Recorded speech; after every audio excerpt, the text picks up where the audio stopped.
8:36 de la mañana de este día viernes 10 de octubre del año 2025. Pasamos rápidamente a saludar a nuestros invitados de este panel de conversación.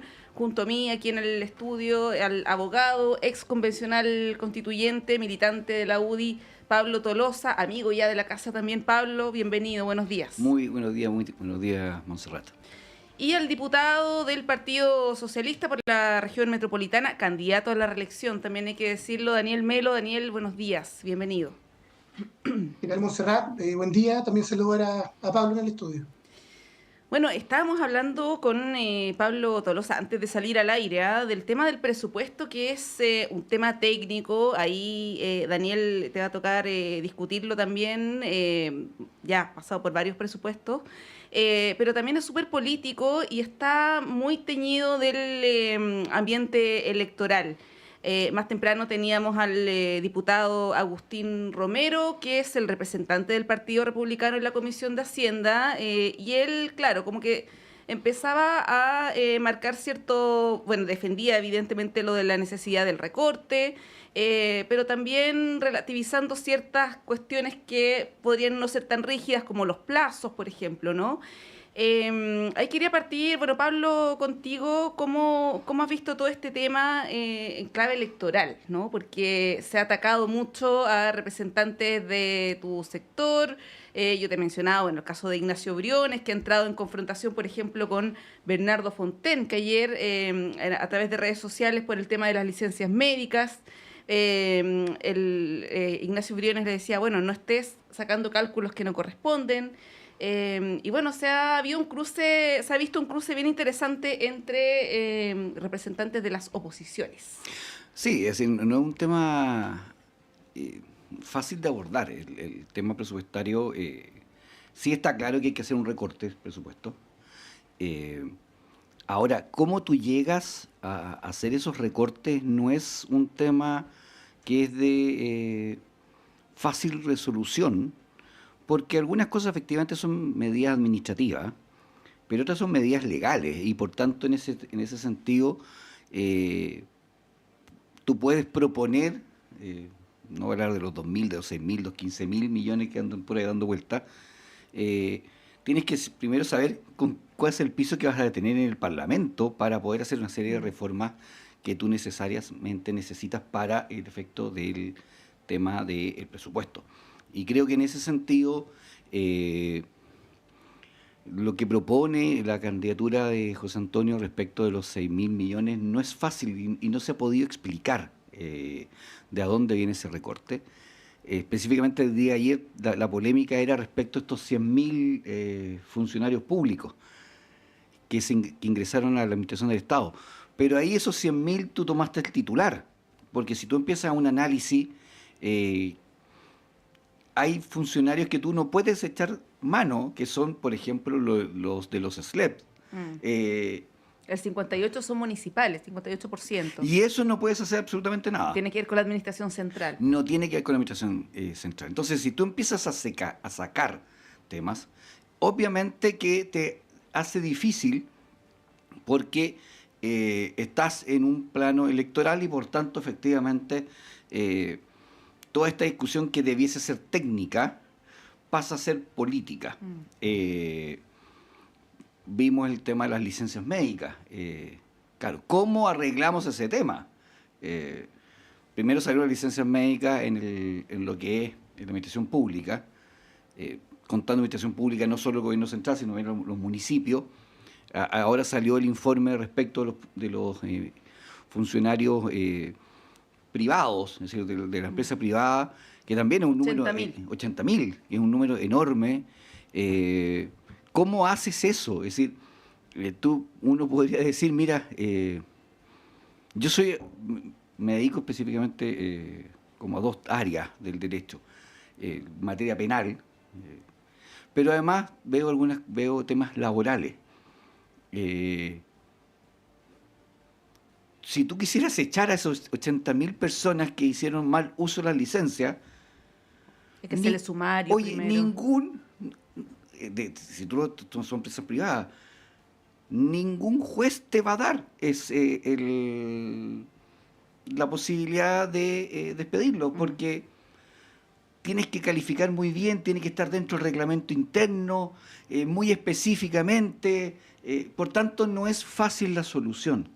Y si tú ves otro lado, que conversábamos el tema de fusionar, que también es una política que está bastante acertada por todos, de fusionar ministerios, eso también pasa por ley. Sí, po. No es decir, oye, administrativamente tú no puedes eliminar un ministerio, ese ministerio tiene una ley, tiene todo. Entonces, creo que es una discusión que es técnica, pasa por un tema político, influenciado obviamente por las campañas, y eso no es muy fácil de abordar. Sí, es importante lo que dice Pablo, Daniel, porque claro, está el tema legal, no solamente de dónde vamos a sacar esa plata, sino de todas las limitaciones legales que hay para el despido de funcionarios, para reducción o fusión de ministerios, que es una propuesta que tiene cierto apoyo transversal, pero que se necesita el Congreso, ¿no?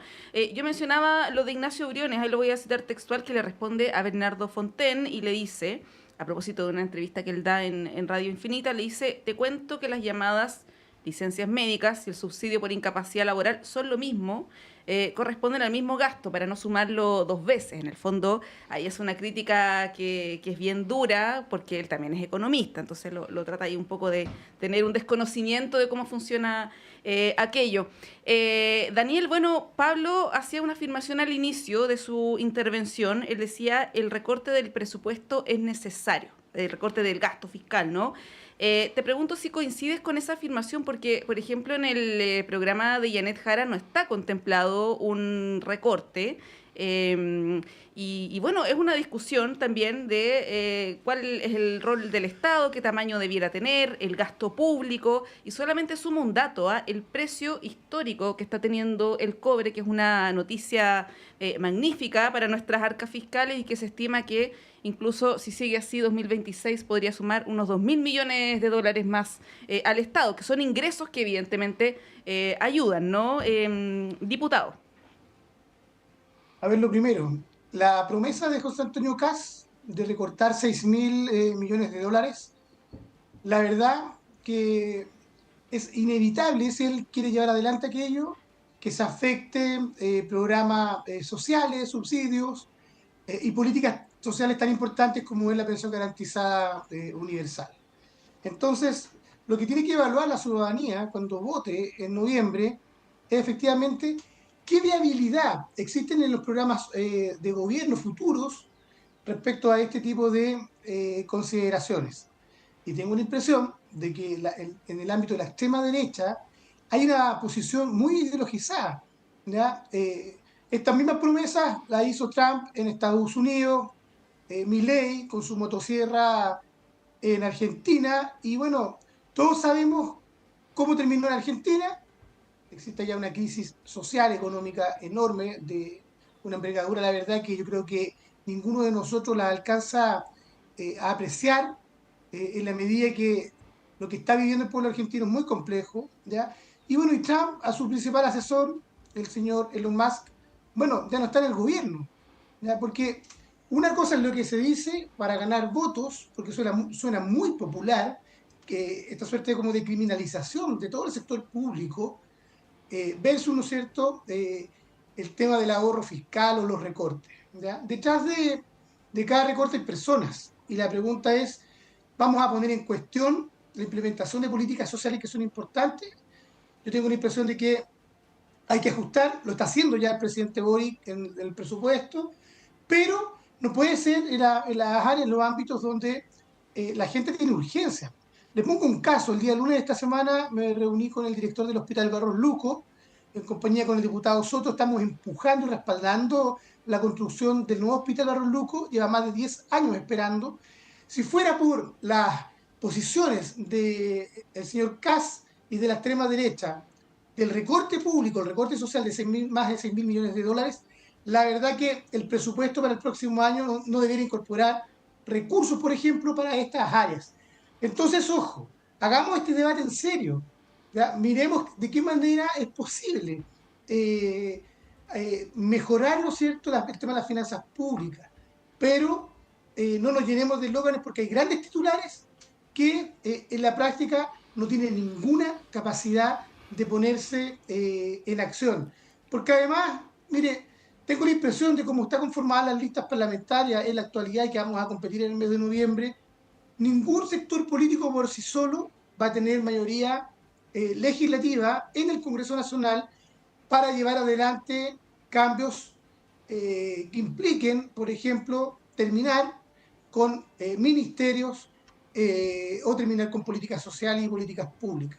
Entonces, lo serio es que miremos de verdad en qué cosas podemos hacer mucho más eficiente el rol del Estado. Detrás de esto, al menos a mi modo de ver, lo que busca un sector político de la sociedad chilena es reducir la función social que le cabe al Estado y quiere reducirla a cuestiones que son debates que están en el mundo hoy día actualmente. Solo a los temas de orden público y a viabilizar temas de inversión privada, pero no al rol social que le cabe al Estado en materia de garantizar determinados derechos sociales. Creo que esa es la discusión de fondo. Y la verdad es que a mí me parece que instalar esta idea de que todos los funcionarios públicos son grasa para el Estado, como si detrás de ellos no existieran familias, pero además, si no se realizara la pega como corresponde, además con cifras bien mentirosas, la verdad, porque se habla de 100.000 personas, 100.000 empleos nuevos, cuando todos sabemos que eso no es así. Una parte importante, y tú recién lo decías, Montserrat, corresponde a empleos, ¿no es cierto?, que provienen de el sector municipal, en la cual hay alcaldes y alcaldesas, consejos municipales que son transversales a todos los sectores políticos. ¿Ya? Aquí no hay una hegemonía. Hay alcaldes y alcaldesas de todos los sectores políticos que han ido contratando personas porque se requieren. Y por otra parte, desde el punto de vista de las cifras de empleo, bueno, el 12% del empleo en este país corresponde también a la fuerza laboral en el sector público. Entonces, ojo con eso también. Yo creo que hay que hacer este debate con seriedad. Por eso tantas críticas de distintos sectores, no solo del mundo progresista, a las ideas que ha instalado José Antonio Kast y que le ha servido, porque todo el mundo está conversando sobre esto. Fíjate, a las 8:30 de la mañana nosotros dialogando respecto a estas cifras mentirosas, pero además a estas propuestas que son completamente populistas y demagógicas. También hay críticas de economistas destacados del mundo de la centro-derecha. Hagamos este debate con realismo, ¿ya? Y hablándole con la verdad a la gente, no con mentiras como está acostumbrado a hacerlo con fake news la extrema derecha en nuestro país. Sí, Pablo, bueno, ha habido críticas por reducción de presupuesto, por ejemplo, el tema de la famosa glosa esta de libre disposición para el próximo gobierno, pero también por la falta de recursos en las Fuerzas Armadas, que fue una cuestión que alertó alertaron ayer desde las Fuerzas Armadas. Y que ha generado preocupación transversal, en realidad, no solamente de un sector. ¿Cómo ves esto? Porque se argumenta que está el despliegue en la macrozona sur, está también el resguardo de las fronteras en el norte, que requiere recursos. Acusan desde las Fuerzas Armadas que hay un hoyo financiero que, además con esta reducción, se acrecienta más. ¿Cómo ves eso? Un país que evidentemente no tiene ninguna amenaza bélica, por cierto, pero que como señal tampoco puede ser para afuera, digamos, para nuestros vecinos o eventualmente tampoco puede ser muy, muy positiva. ¿Qué es un poco la alerta que han puesto algunos parlamentarios? A ver, mira, yo en este sentido me estaba acordando del debate que, por ejemplo, tomando el caso de Franco Parisi. Franco Parisi, que hace referencia a toda esta grasa que hay y que ha dicho varias veces que Chile es un país rico. Esto te da la realidad de que Chile no es un país rico. Chile ha tenido la suerte de ser un país ordenado y que tiene políticas públicas ordenadas. Ahora, obviamente, tenemos problemas de políticas públicas que producto de una serie de situaciones, y en eso concuerdo con Daniel en el sentido de que producto de una serie de situaciones no es que se vayan a recortar programas sociales, sino que hay ciertos programas sociales que producto de la contingencia, producto del desarrollo, han ido quedando en desfase. Es preocupante efectivamente porque tampoco sabemos cuánto es el hoyo. Hace un par de semanas atrás discutíamos aquí mismo el tema de vivienda. El problema es que teníamos los $1.000 millones de vivienda que en la parte en servicio de metropolitano. Pero uno va a vivienda a distintas regiones y servicios de regiones y tienen el mismo problema. Lo hace que obviamente la dimensión es distinta, porque además solo no se ha centrado en lo que es el tema de vivienda, pero hay que recordar que el Ministerio de Vivienda y Urbanismo tiene una segunda parte que es urbanismo. Y en la parte de urbanismo está a cargo de todas las calles, de todas las avenidas que están dentro del radio urbano.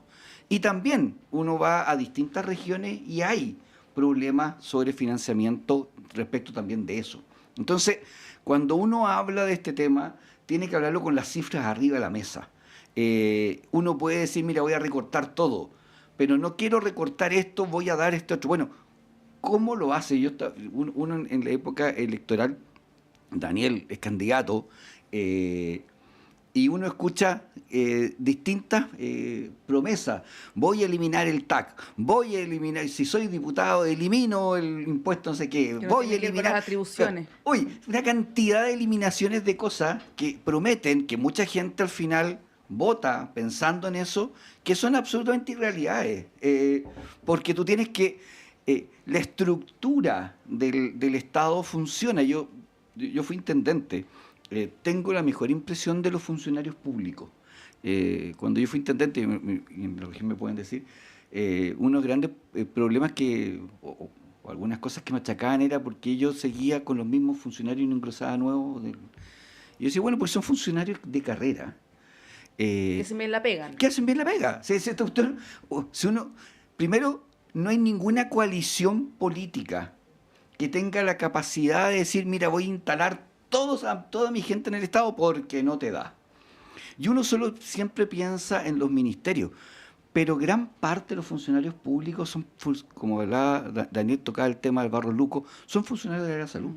Que vaya a sacar a todos los doctores, vaya a sacar a todas las enfermeras, a las auxiliares. Es decir, yo creo que son temas relevantes. Obviamente que el tema que puso ayer y expresó el comandante en jefe en la Comisión de Defensa de la Cámara, creo que era la Cámara, es preocupante. Obviamente tenemos un despliegue de las Fuerzas Armadas en distintas zonas del país, en la macrozona sur, como también en la macrozona norte, por situaciones distintas. Pero eso tiene un costo. Es más, el mismo comandante en jefe decía que no me han llegado las remesas para el tema de las próximas elecciones, porque también tienen que efectivamente ellos resguardar los locales de votación. Uno decía, pero bueno, ¿pero cuál es el problema? Si es sacarlo de los cuarteles, ponerlo en un colegio. Oye, no. ¿Qué pasa con las colaciones? ¿Qué pasa con el transporte? Es decir, creo que el tema presupuestario tiene que ser un tema que es técnico. Y cuando se toma desde el punto de vista político, ese es uno de los problemas. Mira, cuando yo fui parte del gobierno, una de las cosas que siempre uno era preocupante es porque se crean instituciones, pero tú no creas el financiamiento. Este es un reclamo. Yo en su oportunidad fui juez de policía local. Entonces los jueces de policía local ven 62 materias. ¿Y por qué ven tantas materias? Porque cuando tú creas una ley, no sabes quién va a regular el tema. Es decir, quién va a ser el tribunal competente. Y al final siempre se dice el juzgado de policía local.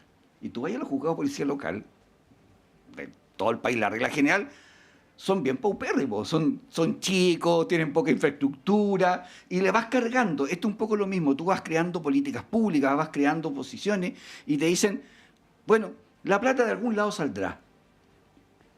Y ahora nos vemos que la plata no es un tema, no crece en los árboles, y por tanto, obviamente hay que ser súper cuidadoso, porque esto es lo mismo si uno en la familia empieza a gastar en base a la tarjeta de crédito. En algún momento se te acaba el cupo. Sí, y a final de mes tenés que pagarla.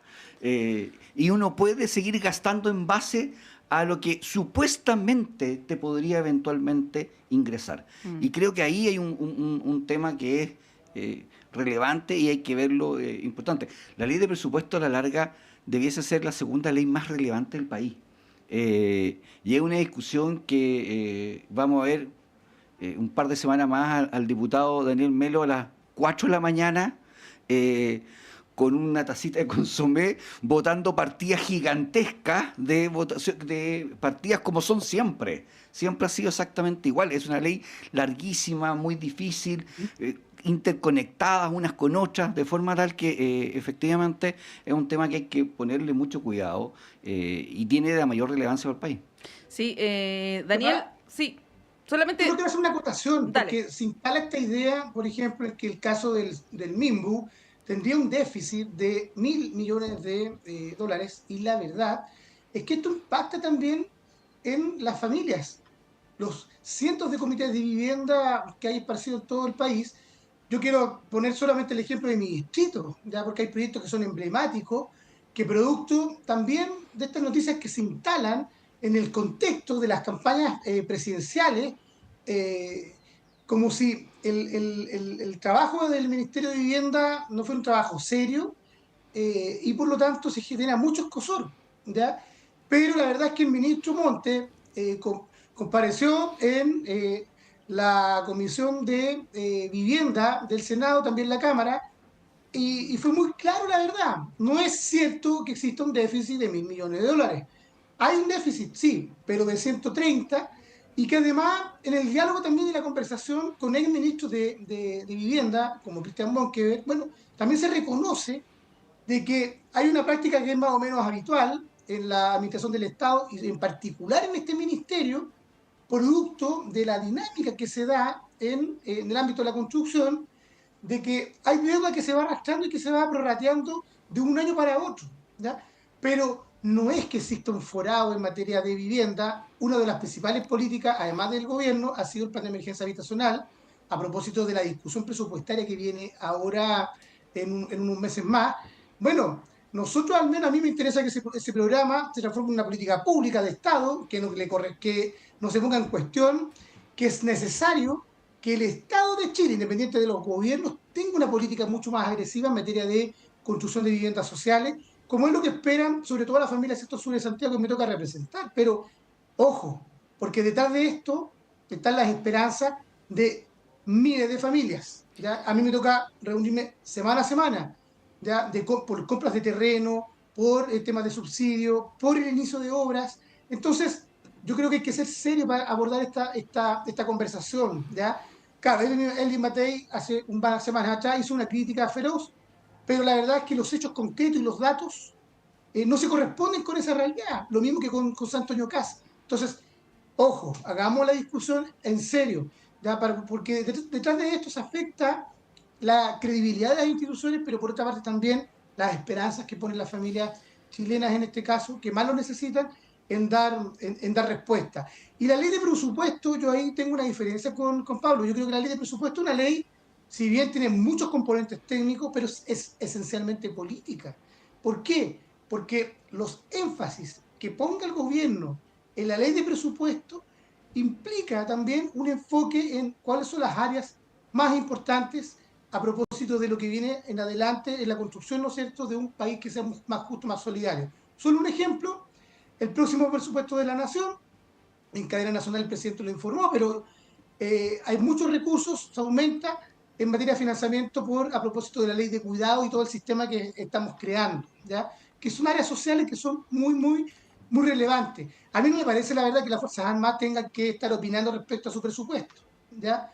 Para eso están los canales institucionales, para eso está el Ministerio de Defensa, que yo me imagino que hará su alegato, pero también no creo que esto esté desfinanciado, la verdad, ¿ya?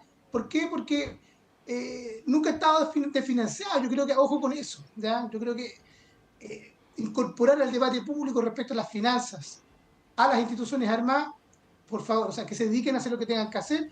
Para eso están las instituciones civiles, para, en el fondo, hacer esa discusión, y también está el Parlamento.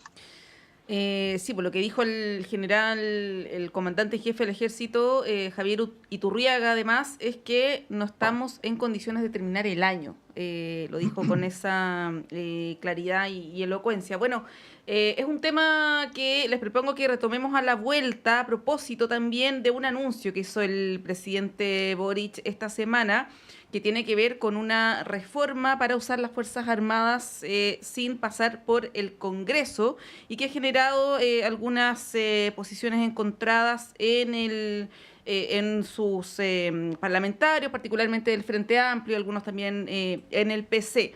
Les quiero proponer que le demos una vueltita a este tema cuando regresemos de la pausa. Son las 9:02, hacemos un breve corte y volvemos en unos minutos.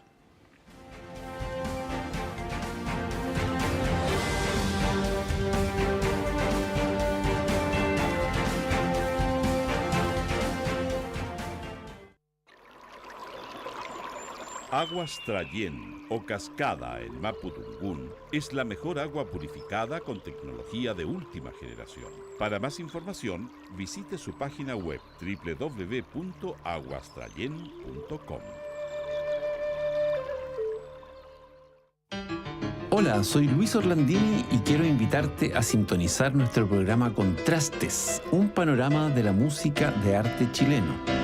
Acompáñame junto a Svetlana Kotova, Andrés Mopuán y Mario Mora, académicos del Departamento de Música de la Facultad de Artes de la Universidad de Chile, mientras exploramos las diversas facetas de nuestra cultura musical. No te lo pierdas, cada sábado a las 18 horas en el 102.5 FM, Radio Universidad de Chile.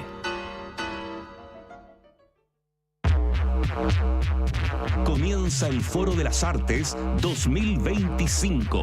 El encuentro de creación artística más grande de la Universidad de Chile se realizará hasta el 26 de octubre. No te pierdas las más de 30 actividades artísticas gratuitas y abiertas a todo público.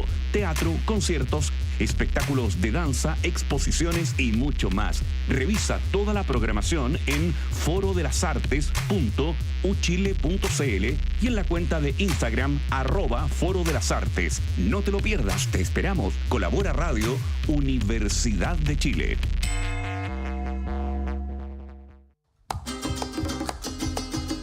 Atención amantes del jazz. El Conservatorio de Santiago presenta una nueva temporada de extensión del Festival Chile Jazz por la Paz. 2 conciertos imperdibles con artistas nacionales e internacionales apoyados por el programa Ibermúsicas y la Embajada de Panamá. La apertura será este sábado 11 de octubre en Sala Máster con Afrodisíaco, ganadoras del Festival de Viña y nominadas al Latin Grammy, trayendo su increíble fusión de afro-folklore y jazz desde Panamá. Y el domingo 12, acompáñalos junto al pianista Orion Lyon, la bailaora de flamenco Gabriela de Esperanza y el ensamble de jazz del Conservatorio de Santiago en la Casa de la Cultura de Pedro Aguirre Cerda. No te pierdas este fin de semana de jazz, Latin Jazz y fusión, celebrando la música y haciendo un llamado por la paz. Entrada liberada. Más información en @Chile Jazz por la Paz y @Conservatorio de Santiago. Hola a todos, yo soy Rodrigo López, periodista, y los invito a todos a Rocadictos, programa de divulgación científica de la Facultad de Ciencias Físicas y Matemáticas de la Universidad de Chile. Todos los miércoles a las 4 de la tarde por la 102.5 hablamos de ciencia, tecnología y cultura pop, junto a personas del mundo de la ciencia. Recuerda, todos los miércoles por la 102.5 FM Rocadictos. En la sala de clases, mis compañeros y yo descubrimos talentos, construimos nuestro proyecto de vida y empezamos a transformar nuestro futuro. Gracias a todos quienes nos entregaron educación de calidad. Hoy soy ingeniera en telecomunicaciones y especialista en inteligencia y ciberseguridad. Gracias a mi colegio cumplí mi sueño. 12 colegios, 14.500 estudiantes, 1.600 educadores. Fundación Belén Educa, 25 años cumpliendo sueños.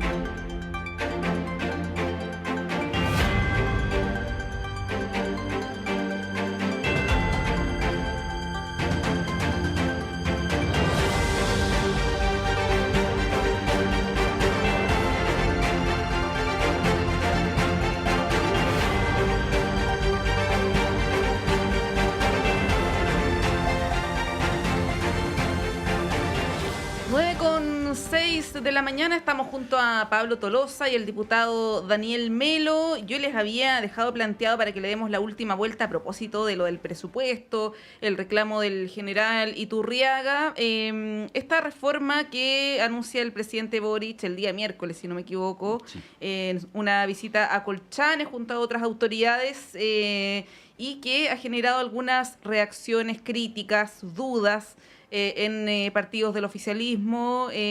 Diputado Melo, ¿cómo se observa esto desde el sector al que representas, que no es el Frente Amplio y el PC? ¿Se ven divisiones internas o más bien no es necesariamente una controversia en el oficialismo? ¿Cómo se ve?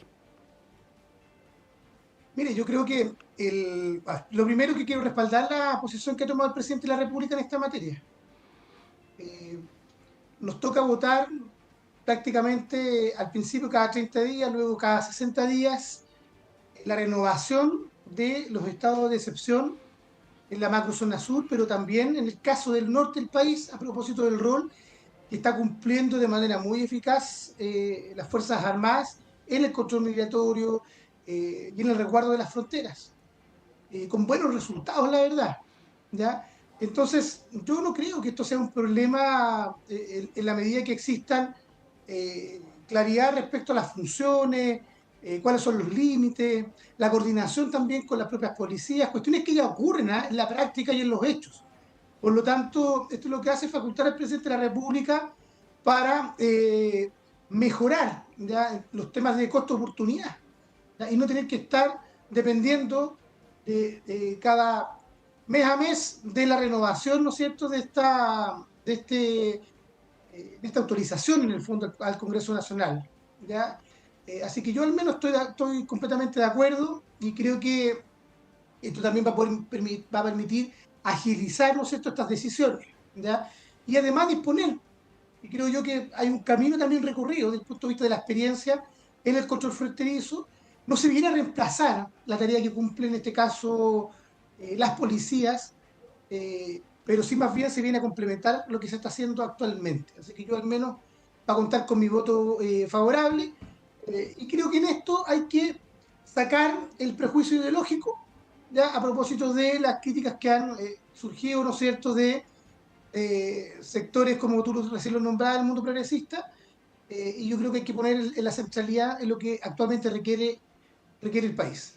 Sí, me quiero quedar, Pablo, con algo que dice Daniel al final, lo del prejuicio ideológico, ¿no? Porque hay una declaración de la exministra y excandidata también para las primarias, Carolina Toa, en Francia, a inicios de semana, donde habla de ciertos complejos de la izquierda, que le tiene alergia al tema de las policías, del orden público, de hacer cumplir la ley, que ha generado varios reproches también dentro de este mismo sector, ¿no? Constanza Martínez ha sido bien crítica, también ha dicho que se habla de una caricatura. Tú desde la vereda del frente, ¿cómo lo ves? A ver, en primer lugar, en esta posición soy bien cercano a lo que dijo Elis Matella, y en otras también. Respecto específicamente que celebro el hecho de lo que dijo y lo que propuso el presidente de la República. Hay que recordar que la izquierda en su oportunidad en el proceso constituyente quería eliminar esta situación. Y por tanto que después de 3 años se haya dado cuenta que efectivamente impulsó y llegó más allá de lo que nosotros mismos habíamos llegado. Nosotros proponíamos que se mantuviera exactamente igual. El presidente Boric da un paso más allá. Entonces, primero, celebrar que efectivamente haya cambiado su posición. Es evidente que el tema, y respecto a lo que dice Carolina Toa, es evidente que es un tema que a la izquierda le complica. Y eso es real. Es decir, hay todo un tema ideológico detrás. Hay que recordar que durante tiempo atrás hablábamos de reformar a las policías. Había que cambiarle los uniformes, había que hacerlo todo en una especie de policía ciudadana. Entonces, obviamente, con la situación de delincuencia que tenemos actualmente, ha habido una posición, y no es fácil, y si lo dice quien tuvo a cargo de la seguridad del país, porque Hay que recordar que Carolina Toá era la ministra del Interior. Es decir, Seguridad Pública. Y Seguridad Pública. Es decir, estaba a cargo de la Seguridad Pública y por tanto ella desde adentro tiene que haber sentido efectivamente que hay un cierto resquemor respecto a la izquierda más extrema, pensando en el pasado respecto a esta intervención. Ella lo ha dicho en varias ocasiones. Sí, ahora, la discusión por la ley Naín Retamal, entre otros. Exactamente, sí, eso te quería decir. No es algo que lo haya dicho ahora y que no empezó a hablar ahora. Carolina Toá lo había dicho anteriormente también. Es decir, es algo que ella en el ministerio sintió esa situación y que obviamente no es un tema cómodo. Es decir, no hay temas cómodos en ambas partes. Uno puede tocar temas que para uno no son muy cómodos. Y el tema de la seguridad no es un tema cómodo para la izquierda, sobre todo para la extrema izquierda. Respecto específicamente de las Fuerzas Armadas, respecto del tema de Carabineros, el orden público, no es fácil cuál es el límite de esta situación. Como dice Daniel, obviamente que en el caso de... A mí me toca, porque soy de Antofagasta, el tema de la frontera, es imposible que la PDI tenga la capacidad, o que tenga la capacidad de controlar la frontera. La gente no se imagina, porque uno tiene, el resto del país, uno tiene la imagen de estos pasos fronterizos súper controlados, con unas casetas bien bonitas, donde tú te obligáis a pasar, pero si no pasáis por ahí no tenéis por dónde pasar, porque el resto es cordillera. En el norte son planicies y que no hay ninguna, y que la línea es una línea imaginaria, realmente imaginaria. Tú muchas veces puedes estar en el norte, en Bolivia, sin que tú te hayas dado cuenta. Son cientos de miles de kilómetros, además. Mira, desde Ollagüe, tú ves el paso fronterizo y tú puedes cruzar por el paso por al lado. Es decir, porque el paso fronterizo es una caseta donde está la carretera, pero al lado es plano, porque esta cuestión es todo plano, y tú puedes pasar por al lado y no tienes ningún control. Y además, en el norte pasa otro tema, que producto de todo el tema minero, permanentemente tú estás haciendo retrospecciones en los distintos lugares, perforaciones para determinar dónde hay.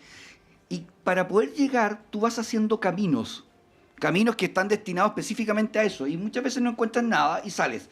Pero esos caminos quedan, son huellas que van quedando, y por tanto los pasos tú dices, sí, mira, tengo 3 pasos, 4 pasos. En Antofagasta tú tienes el de Ollagüe, Hito Cajón, el de Salta y el de Jujuy. Tienes 4, 2 con Bolivia y 2 con Argentina. Pero tienes miles de kilómetros en los cuales no hay absolutamente nada. Tú puedes, mira, es un tema bien especial, tú puedes pasar meterte por Bolivia y salir en Iquique. Y si tú tienes un jeep o tienes una moto, lo podrías hacer zigzagueando permanentemente y nadie podría saberlo. Entonces, es muy difícil, y por eso efectivamente el tema de cuando tú decías, oye, pongamos un muro, es imposible. Claro, la zanja, todo eso. No tiene ningún... Eso es inmediatamente mediático. Daniel. Sí, solo... Y si te puedes referir a lo de Toá también en breve. Quiero referirme a lo de Toá, porque, mira, hay un antes y un después cuando ingresa la ministra Carolina Toá al gobierno. Y eso es evidente. O sea, todos sabemos cómo partió Ica Siches arrancando de la macrozona sur el primer día de trabajo, la verdad. Entonces, hay un antes y un después en el gobierno del presidente Boric. Cuando ingresa Carolina Toá, pone las cosas en regla, se implementa una política en materia de seguridad y orden público, en temas legislativos, en traspaso de recursos, financiamiento, en coordinación con las policías, con el Ministerio Público, con la justicia, en materia legislativa. Entonces, yo creo que porque esto además no estaba, y hay que decir las cosas como son, no estaba en el programa de gobierno del Frente Amplio ni del Partido Comunista, y después se incorpora porque hay cosas que son urgentes para la ciudadanía. Mire, yo soy una persona de izquierda, milito en el Partido Socialista, y la verdad es que no tengo ningún prejuicio ideológico para señalar que la seguridad es un derecho que el Estado, sus instituciones tienen que garantizar a los chilenos. a las familias. Sin paz social, sin tranquilidad en los barrios más críticos, la verdad es que es imposible poder hacer cualquier cambio y transformación social que implique mejorarle la vida a la gente, ¿ya? Entonces, en esto la verdad, yo creo que hay solamente un discurso, o sea, hay que enfrentar al crimen organizado, hay que perseguir la ruta del dinero, ¿ya? Hay que traspasarle más atribuciones a las policías. Ojalá que las Fuerzas Armadas también pudieran, y yo por eso quiero respaldar la decisión que toma el presidente Boric, colaborar y complementar el trabajo que se realiza también en materia de seguridad y de resguardo del tema fronterizo. Pablo lo describía muy bien. Entonces, creo que en eso, la verdad, nuestro mundo tomó una decisión de enfrentar esto como corresponde, ¿ya? Por cierto, en no caer en esta dinámica de populismo penal que muchas veces la extrema derecha nos quiere llevar, ¿ya? Y que nos quiere acorralar. Esas fórmulas no han resultado en ninguna parte del mundo, pero sí en poder avanzar en una legislación seria que permita que los chilenos y chilenas puedan, en definitiva, vivir un poco mejor y podamos garantizarles seguridad. Sin ir más lejos, por ejemplo, nosotros presentamos hace unos meses atrás, la próxima semana se vota en la sala, un proyecto de ley que se denomina Metro Seguro, a propósito de todos los eventos que hemos visto en el metro, lamentablemente, ¿ya? Para traspasarle más atribuciones a Metro en materia de seguridad y garantizar, ¿no es cierto?, que los viajes para los usuarios, sobre todo en los sectores de menos ingresos y las clases medias que ocupan día a día el metro, tengan garantizado su seguridad, ¿ya? O, por ejemplo, cuando impulsamos la ley contra los narcofunerales que lamentablemente en sectores, por ejemplo, de la población La Victoria, en la Villa Sur, en este caso en Pedro Aguirre Cerda, o la población La Bandera en San Ramón, y en otras comunas del distrito, entorpecen la vida cotidiana de la gente. Se ponen, por ejemplo, en suspenso o se detienen el acceso a los centros de salud familiar, de personas mayores, o las clases para los niños y niñas. Bueno, son situaciones que nosotros no podemos tolerar. Frente a eso, yo creo que no pueden haber dos discursos. Tiene que haber una decisión clara para poder enfrentar este flagelo, pero también tiene que haber prevención, porque tenemos que ir a buscar a los niños y niñas jóvenes que están desertando del sistema escolar. Hay que intervenir en esas familias de manera psicosocial, porque, bueno, esto tiene que haber prevención, pero también tiene que haber mano dura, en este caso contra la delincuencia. Yo creo que en eso, al menos nuestro mundo, no tiene dos opiniones, y yo, bueno, concuerdo de alguna manera con lo planteado por Carolina Toá sobre estas materias. Pero el presidente Boric, su gobierno, tomó decisiones, ¿ya? Y nadie puede poner en cuestión aquello. No lo dije yo, lo dijo el general Yáñez en su momento, que este es uno de los gobiernos que ha puesto más recursos y financiamiento para la tarea que cumple Carabineros de Chile. Y nosotros eso lo celebramos. Sí, bueno, a propósito de lo que dice el diputado Melo, ayer hubo un lamentable evento en la estación de Metro Camin de la región metropolitana, donde hubo una persona baleada, ¿no?, dentro del metro, lo que evidentemente se levanta una luz de alerta, ¿no? Pablo, pasando ya a otro tema en los minutos que nos quedan, que no quiero eludirlo, porque en tu sector también están medios enredados, entre parte todo esto con lo que hablábamos en el primer bloque de la discusión de presupuesto, pero hay críticas que incluso son personales desde Evelyn Matei hacia José Antonio Kast, que dice que ella no confía en él como persona. La verdad es que cuesta creer que ella lo vaya a apoyar en una eventual segunda vuelta cuando lo señala incluso desde el punto de vista personal, a propósito de los ataques a través de redes sociales.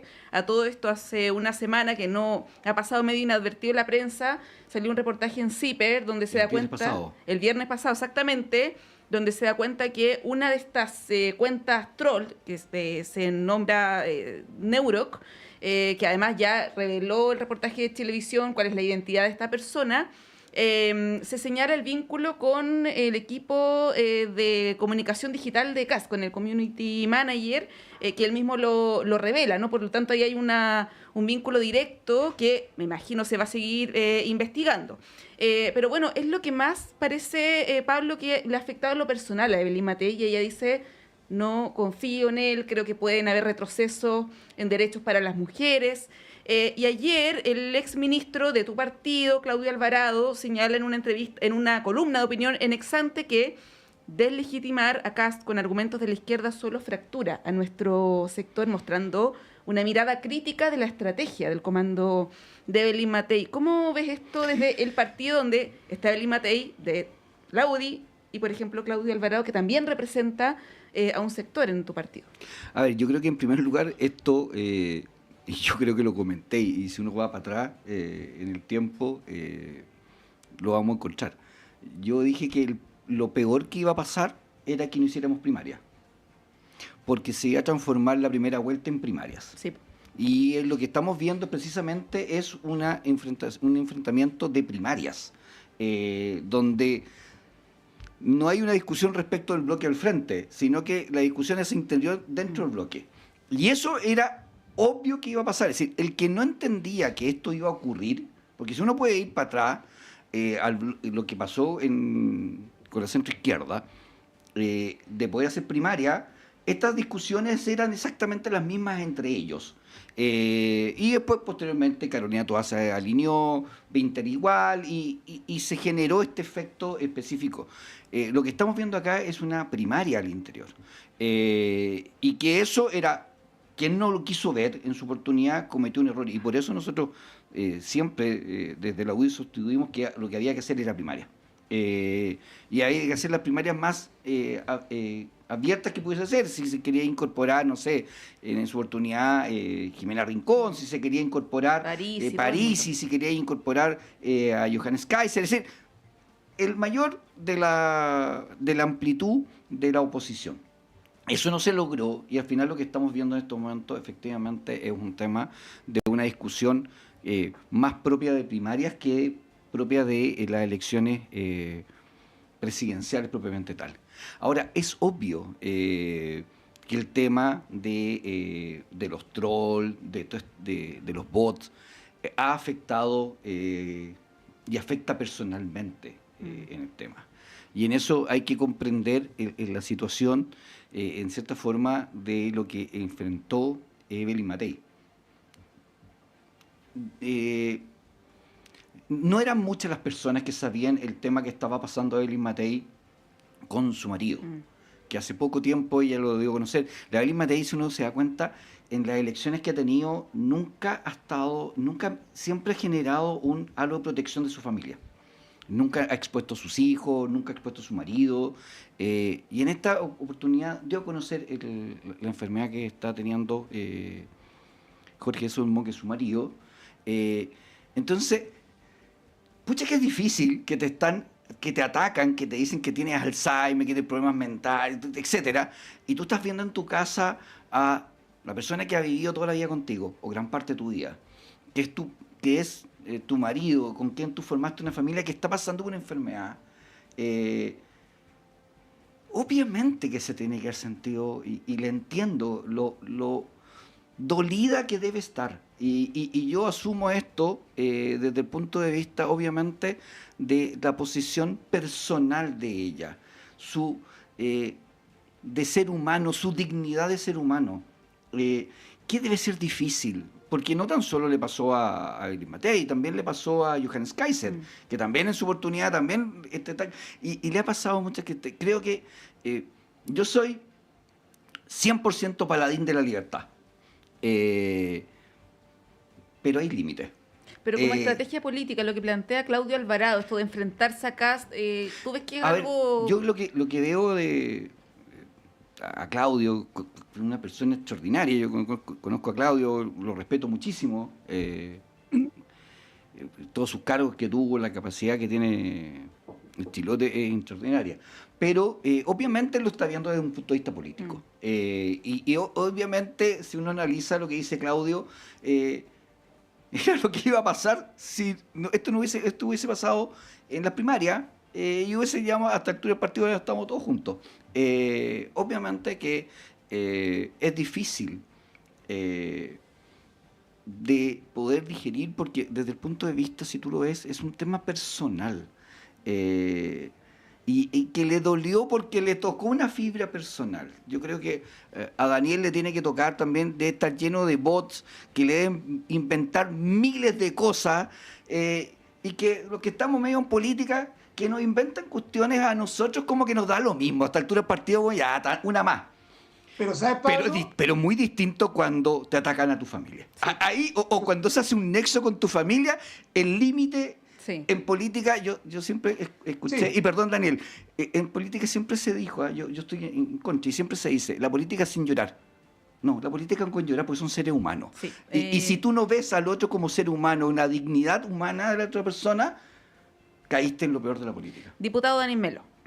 Sí, solo, a ver, efectivamente creo que hay un límite en términos de la crítica política en materia presidencial, ¿no?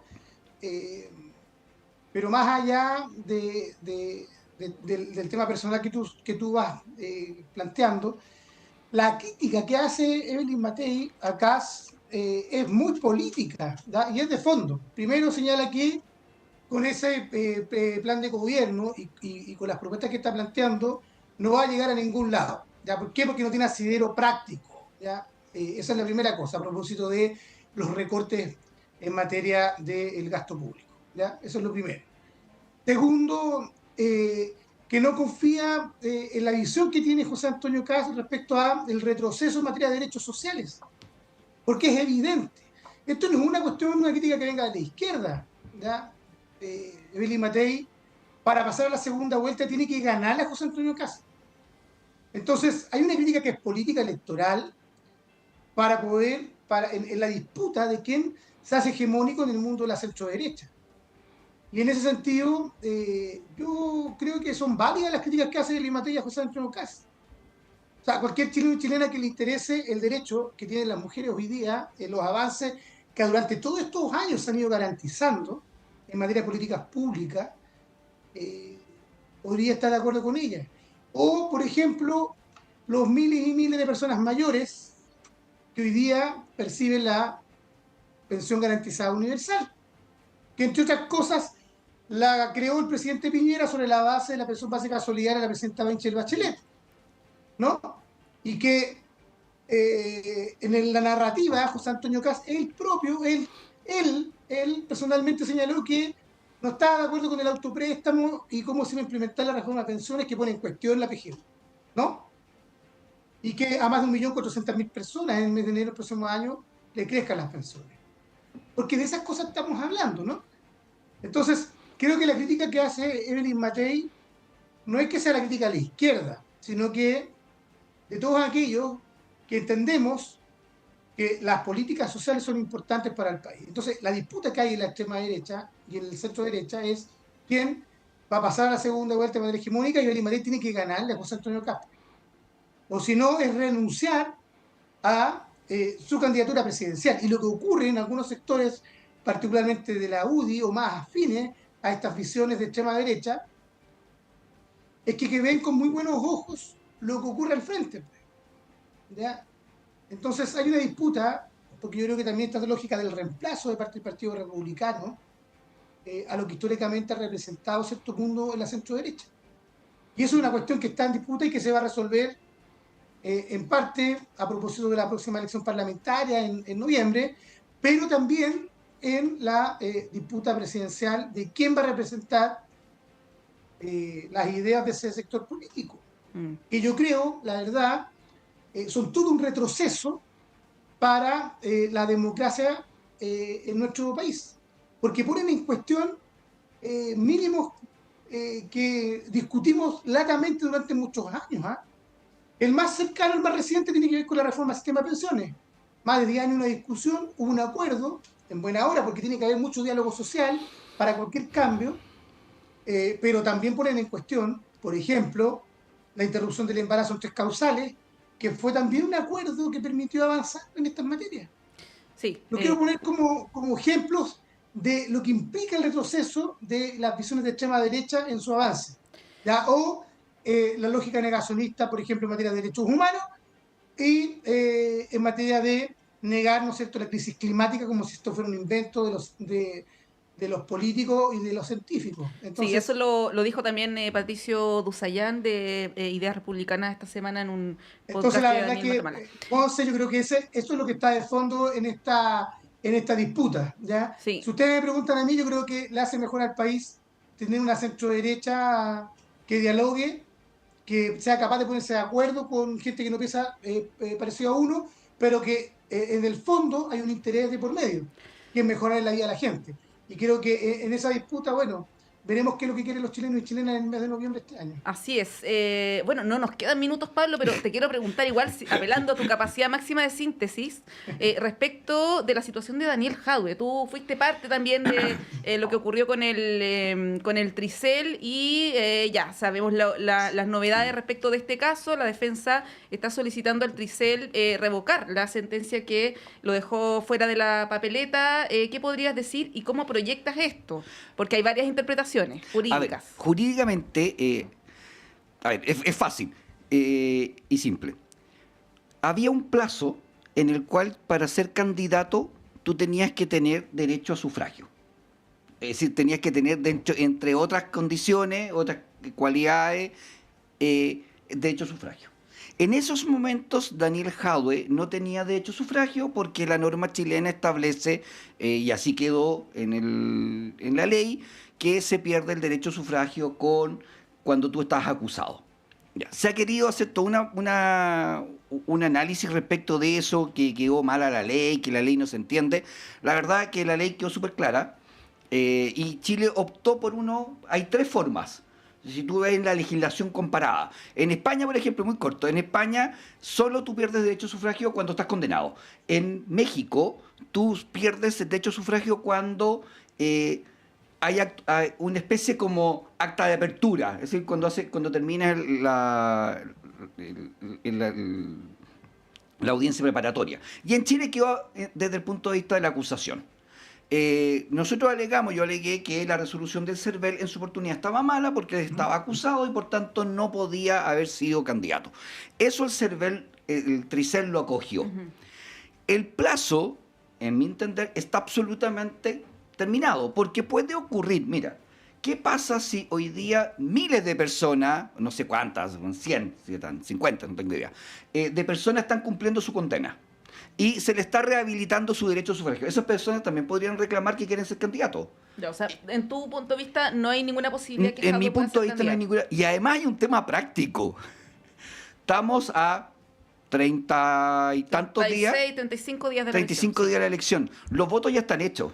Si tú dijeras que, esto es un tema netamente práctico, si tú dijeras ya, Jadwe tiene que incorporarse, significa que el diputado Daniel Melo tendría que cambiar su número y ya no sería el número, no sé qué número tiene Daniel en la papeleta, porque tendrías que incorporar a un... 61. Bien, ya no sería él, sino que tendría que correrse un número más abajo. Ya. Tendrías que cambiar la papeleta. Es decir, no te dan los plazos y por tanto yo creo que obviamente Daniel Jadwe tiene el derecho de recurrir a quien estime conveniente Pero es hacerlo. poco viable.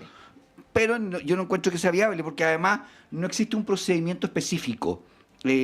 Cuando tú reclamas sobre tanto como el padrón, como cuando tú reclamas sobre un candidato que está inscrito o mal inscrito o no se inscribió, tú tienes plazos establecidos porque es un procedimiento especial que tiene el Tricel. Acá no hay un plazo especial, por tanto aquí entra dentro el proceso que el Tricel tiene normal, como muchas veces la gente recurre al TER, porque debería recurrir al TER más que el Tricel, en las elecciones de club deportivo.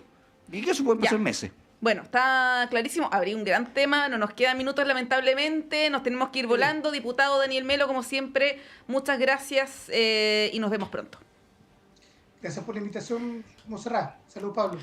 Pablo Salud, Tolosa, que Daniel. tengas excelente fin de semana y nos vemos en una próxima ocasión. Muchas gracias. 9:35. Nos vamos rápidamente y a la vuelta está Claudio Medrano con ustedes.